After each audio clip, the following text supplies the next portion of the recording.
எல்லாருக்கும் happy evening. எல்லாம் நல்லா இருக்கீங்களா? இன்றைக்கி குழந்தைங்களுக்கு ஃபேவரட்டான மோமோஸ் பண்ணலான்னு சொல்லிட்டு வெங்காயம் நறுக்கி வச்சுட்டு சப்பாத்தி மாவு பிசைஞ்சு வச்சுட்டேன். அதுக்கப்புறம் தக்காளியும் காஞ்ச மிளகா பூண்டை மட்டும் வேக வச்சுட்டு அது சட்னியாக நம்ம அரைக்க போகிறோம். இது கொஞ்சம் பட்டர் சேர்த்துட்டு கொஞ்சம் வெங்காயம் கோஸ் அதுக்கப்புறம் பெப்பர் பொடி உப்பு இதை மட்டும் சேர்த்துட்டு அந்த ஸ்டஃபிங் ரெடி பண்ணிட்டோம்.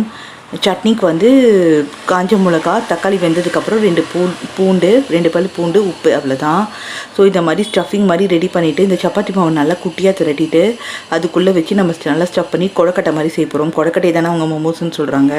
ஒரு வழியாக இந்த காஃபி டீ நிறுத்திட்டேங்க. ஒரு 4 நாளாக காஃபி டீ குடிக்கிறது இல்லை. முக்கியமாக மற்றவங்களுக்கு போடும்போது தான் டெம்ட் ஆகும். இப்போ 4 நாளாக கட்டுப்படுத்தி வச்சுருக்கேன். தலை வலிக்குது தான், கொஞ்சம் டயர்டாகுது தான். பட் இருந்தாலும் அதை ஸ்டாப் பண்ணியே ஆகணும்னு ஒரு முடிவு பண்ணிட்டேன்.